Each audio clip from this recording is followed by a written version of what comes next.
श्री शिवाय नमस्तु भयम। दोस्तों, जैसा कि आप सभी लोग जानते हैं कि 16 दिसंबर 2025 यानी मंगलवार को पड़ रही है पौष मास की द्वादशी तिथि। और दोस्तों, यह वह तिथि है जो पौष मास में पड़ने वाली सबसे बड़ी तिथि है, क्योंकि यह मंगलवार के दिन पड़ रही है और इसका बहुत ही बड़ा और विशेष महत्व होता है।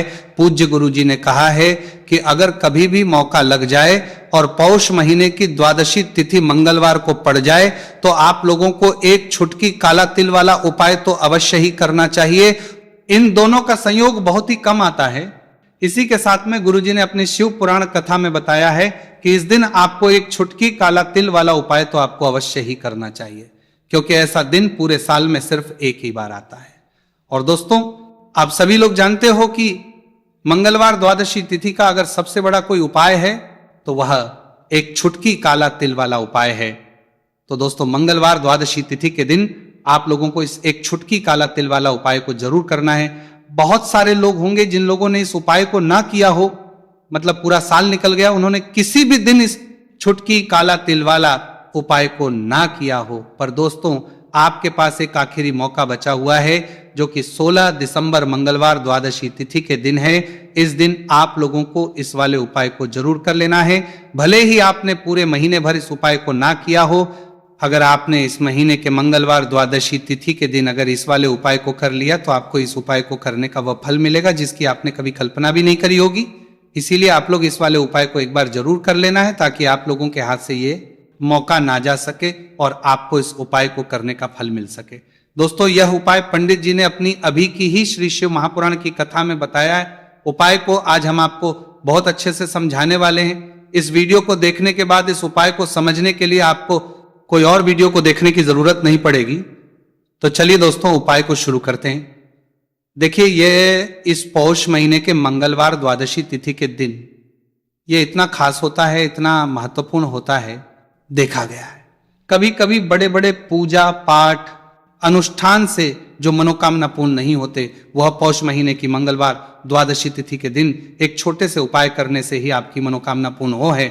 और बहुत सारे लोगों ने इस उपाय को किया भी है और उनको इस उपाय को करने का फल भी जरूर मिला है। अगर आप लोग भी इस उपाय को करना चाहते हैं तो आप इस उपाय को पहले अच्छे से समझ लेना, सुन लेना, उसके बाद करना। आपको इस उपाय का फल जरूर मिलेगा। और इस उपाय को कर लेने से आपके घर में चाहे किसी भी प्रकार की दुख और समस्या क्यों ना चल रही हो, आपको उसका कारण भी नहीं पता है कि भाई यह समस्या किस कारण से चल रही, उसका कुछ भी कारण हो सकता है। जैसे पितृ दोष हो सकता है या किसी भी तरह का मंगल दोष भी हो सकता है।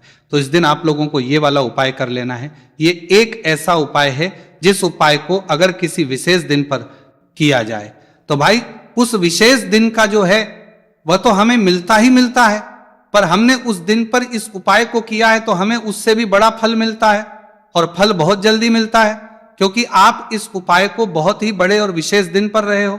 तो चलिए अब उपाय के बारे में बात करते हैं। लेकिन उससे पहले आप लोगों को यह जानना आवश्यक है कि आखिर ये उपाय किस समय करना है, किसको करना है और कैसे करना है।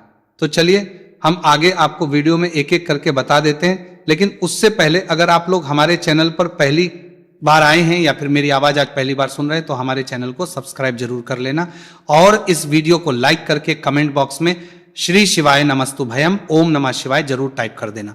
तो दोस्तों, इस एक छुटकी काला तिल वाला उपाय को हमें इस मंगलवार द्वादशी तिथि के दिन कैसे करना है, किसको करना है, किस समय करना है और कहां पर करना है, ये सारे सवालों के जवाब आपको इस वीडियो में मिल जाएंगे। और जो ये वीडियो देखेगा भाई, उसको एक छुटकी काला तिल वाला उपाय जरूर करना चाहिए, क्योंकि इस दिन काला तिल का भी बहुत ही बड़ा और विशेष महत्व होता है। और बात आ जाए एक छुटकी काला तिल वाला उपाय की, तो ये सोने पे सुहागा वाली बात हो जाती है और ये एक बहुत ही बड़ा उपाय हो जाता है इस मंगलवार द्वादशी तिथि का। तो अब दोस्तों, इस एक छुटकी काला तिल वाला उपाय को आखिर करना किसको है, सबसे पहले हम लोग वो बात जान लेते हैं। तो देखो, घर की जो बड़ी माताएं बहनें होती हैं, उन माताओं बहनों में से कोई भी एक बड़ी माता बहन इस वाले उपाय को कर सकती है। और दोस्तों, अगर आप तो अपने घर में से सभी सदस्यों को भी इस उपाय को करवा सकते हैं। अगर किसी व्यक्ति की खुद की कोई मनोकामना है, खुद की कोई दुख और परेशानी है जो कि वो अपने लिए ही करना चाहता है इस वाले उपाय को, तो वो खुद अपने लिए भी कर सकता है बाकी अगर कोई घर में से ऐसा है जो कि अपने पूरे घर परिवार की सुख और शांति के लिए ये वाला उपाय करना चाहता है तो भाई वो भी कर सकता है, उसमें भी कोई दिक्कत वाली बात नहीं है। कहने का मतलब है कि इस उपाय को हर एक सदस्य भी कर सकता है और पूरे घर परिवार के सदस्य के लिए घर की बड़ी माताओं बहनों में से कोई एक माता बहन भी कर सकती है।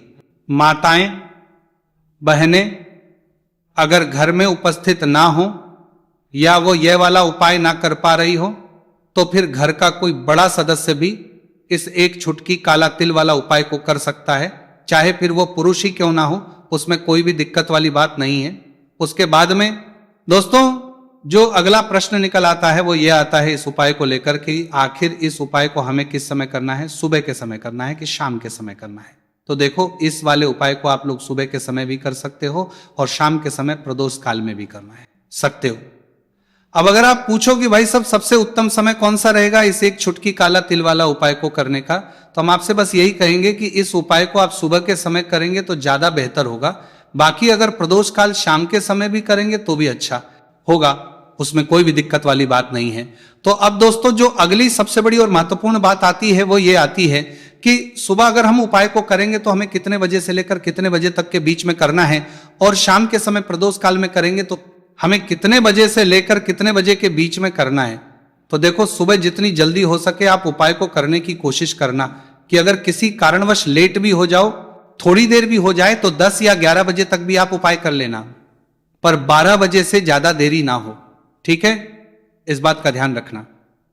उसके बाद में दोस्तों अगर शाम के समय प्रदोष काल की बात करें, प्रदोष काल का जो समय है होता है वो शाम के 6 बजे से शुरू हो जाता है, मतलब शाम के 6 बजे से लेकर 7 बजे के बीच का जो समय होता है ये समय प्रदोष काल का समय होता है।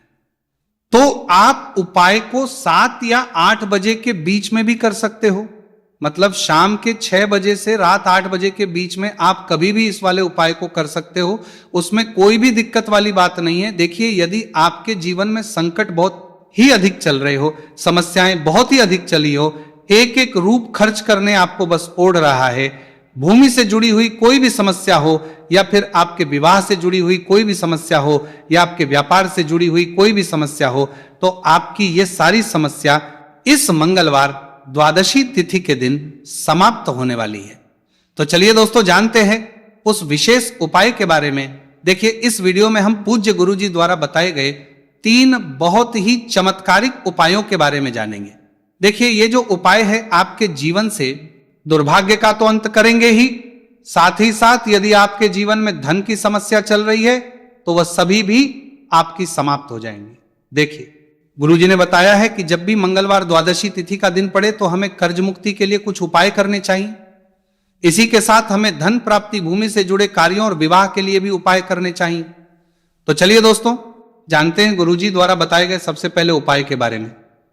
देखिए यह उपाय विशेषकर उन लोगों को करना है जिनकी भूमि से जुड़ी कोई भी समस्या चल रही हो, यानी कि उनकी भी जमीन से जुड़ी हुई समस्या चल रही है, यानी कि जो लोग मकान खरीदना चाहते हैं या फिर उनका खेत से जुड़ा कोई भी केस चल रहा है, या फिर जिनके भी विवाह में विलंब हो रहा है, या फिर जिन भी लोगों के जीवन में कर्ज बहुत ही अधिक बढ़ने लगा है, कर्ज जो है वह चुका नहीं पा रहे हैं, तो गुरुजी ने कहा है कि ऐसे लोगों को यह उपाय करना चाहिए।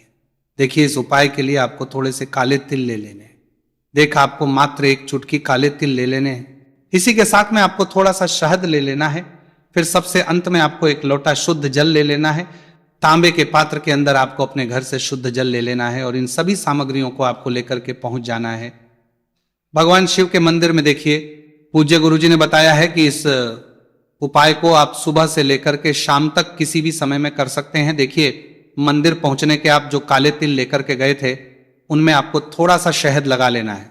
देखिए आप जो शहद लेकर के आए हैं उस शहद में आपको ये काले तिल अच्छे से डुबो देना है और शहद से युक्त ये जो काले तिल हैं इन्हें आपको शिवलिंग पर अर्पित कर देने हैं, या फिर आपको शिवलिंग के चारों तरफ अच्छे से काले तिल का लेपन कर देना है।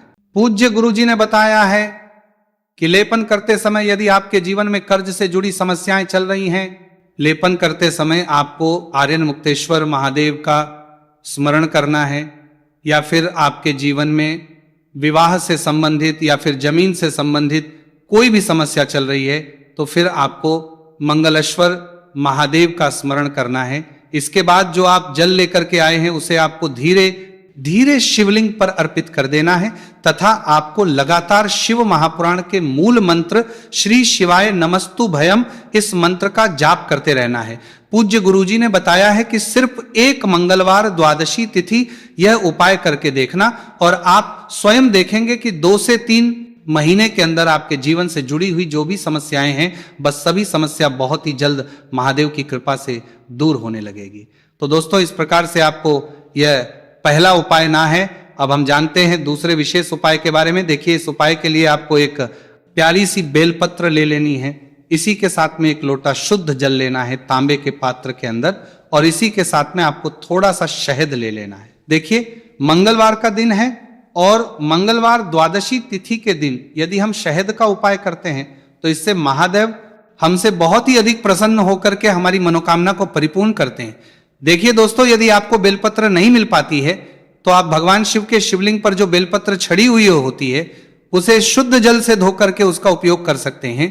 तो इन सभी सामग्रियों को आपको भगवान शिव के मंदिर में लेकर के पहुंच जाना है। गुरुजी ने कहा है कि इस उपाय को भी आप सुबह से लेकर के शाम तक किसी भी समय में कर सकते हैं।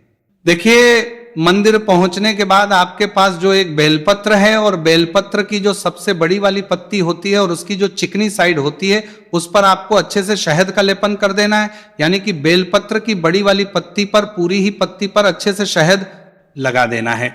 अब देखिए, ये जो बेलपत्र है इसे आपको अपने सीधे हाथ की हथेली पर रखना है और आपके जो भी कार्य अटक रहे हैं, देखिए बहुत से लोग ऐसे होते हैं जो अपने नौकरी को प्राप्त करने के लिए सालों से तैयारी करते हैं लेकिन उनको नौकरी नहीं प्राप्त हो पाती है। बहुत से ऐसे लोग होते हैं जो बहुत ही मेहनत करते हैं, धन भक्ति के लिए बहुत अधिक प्रयास करते हैं लेकिन फिर भी उनको धन प्राप्त नहीं हो पाता है। तो गुरुजी ने बताया है कि जब भी आपको अपने कार्यों में सफलता ना मिले तो फिर आपको मंगलवार के दिन इस उपाय को अवश्य करना चाहिए। देखिए, अब आपको जिस भी कार्य में सफलता प्राप्ति करनी है उस कार्य को सफल बनाने के लिए आपको महादेव से प्रार्थना कर लेनी है और फिर यह जो एक बेलपत्र है इसे आपको भगवान शिव के शिवलिंग पर अर्पित कर देनी है। देखिए, बेलपत्र की चिकनी साइड जिस पर आपने शहद लगाए हैं वो शिवलिंग से स्पर्श रहेगी और इसकी जो डंडी है वो आपको जलाधारी की ओर रखनी है। इस प्रकार से आपको यह बेलपत्र अर्पित कर देनी है। अब देखिए, आप जो एक लोटा जल लेकर के आए हैं उसे आपको भगवान शिव के शिवलिंग पर धीरे धीरे अर्पित कर देना है। श्री शिवाय नमस्तु भयम इस मंत्र का जाप करते हुए देखिए, जैसे ही यह जल शिवलिंग से होकर के जलाधारी की ओर बह करके आएगा तो इसे आपको थोड़ा सा अपने सीधे हाथ की हथेली में झेल लेना है। इस जल को आपको अपनी दोनों आंखों पर लगा लेना है और इस जल का थोड़ा सा छिड़काव आपको अपने शरीर पर कर लेना है। पूज्य गुरुजी ने बताया है कि जब भी हम मंगलवार के दिन शहद वाली बेलपत्र शिवलिंग पर अर्पित करते हैं तो इससे हमें महादेव हर कार्य में सफलता प्राप्त करवाते हैं। यदि हमें अपनी मेहनत करने के बावजूद भी पर्याप्त मात्रा में सफलता नहीं मिल पा रही है तो गुरुजी ने कहा है कि आपको मंगलवार द्वादशी तिथि के दिन यह चमत्कारिक उपाय अवश्य ही कर लेना है। अब दोस्तों, हम जान लेते हैं गुरुजी द्वारा बताए गए तीसरे विशेष उपाय के बारे में। देखिए, इस उपाय के लिए भी आपको मात्र एक लोटा शुद्ध जल ले लेना है तांबे के पात्र के अंदर। फिर इसी के साथ में आपको एक प्यारी सी बेलपत्र ले लेनी है। बेलपत्र आपको ध्यान रखना है कि कैसे भी कटी हुई खंडित नहीं होनी चाहिए। अब देखिए, मात्र 2 सामग्री लेकर के आपको भगवान शिव के मंदिर में पहुंच जाना है। पूज्य गुरुजी ने बताया है कि यह उपाय विशेषकर उन लोगों को करना है जिनकी कोई भी विशेष मनोकामनाएं जो कई दिनों से परिपूर्ण नहीं हो पा रही है, चाहे वो विवाह से संबंधित हो, नौकरी से संबंधित हो, व्यापार से संबंधित हो, चाहे किसी भी प्रकार की मनोकामना है जो परिपूर्ण नहीं हो पा रही है, तो उसके लिए आपको यह उपाय करना है। देखिए, इस उपाय को भी आप सुबह से कि शाम तक किसी भी समय में कर सकते हैं। देखिए, मंदिर पहुंचने के बाद सबसे पहले तो आप बेलपत्र लेकर के आए हैं, उसे आपको अपने सीधे हाथ की हथेली पर रखना है और आपको महादेव से प्रार्थना करनी है कि हे मेरे महादेव, मेरी ये जो मनोकामनाएं बहुत दिनों से अधूरी है, मैंने कई प्रकार के उपाय कर लिए हैं, कई प्रकार के व्रत कर लिए हैं, लेकिन अभी तक मेरी मनोकामना परिपूर्ण नहीं हो पाई है। तो उस मनोकामना को परिपूर्ण करने के लिए प्रार्थना करनी है और ये एक बेलपत्र आपको शिवलिंग पर अर्पित कर देनी है। देखिए, बेलपत्र की जो चिकनी साइड है वो शिवलिंग से स्पर्श रहेगी और इसकी जो है वो आपको जलाधारी की ओर रखनी है। इस प्रकार से आपको ये बेलपत्र अर्पित कर देनी है। इसी प्रकार से आपको ये बेलपत्र अर्पित करनी है। अब देखिए, आप जो एक लोटा शुद्ध जल लेकर के आए हैं, इसे आपको धीरे धीरे शिवलिंग पर अर्पित कर देना है। इस मंत्र का जाप करते हुए देखिए, जल अर्पित करते हुए आपको कम से कम 11 बार श्री शिवाय नमस्तु भयम या फिर ओम नमः शिवाय इस मंत्र का जाप कर लेना है। पूज्य गुरु जी ने बताया है कि जो भी व्यक्ति 16 दिसंबर मंगलवार द्वादशी तिथि के दिन शिवलिंग के सामने इस उपाय को करता है तो उसकी जो भी मनोकामना है वह महादेव की कृपा से निश्चित ही परिपूर्ण हो जाती है। तो दोस्तों, ये थे पूज्य गुरु जी द्वारा बताए गए कुछ बहुत ही खास उपाय। अगर आपको जानकारी अच्छी लगी हो तो वीडियो लाइक करिएगा। मिलते हैं फिर एक नए वीडियो के साथ। श्री शिवाय नमस्तु भयम।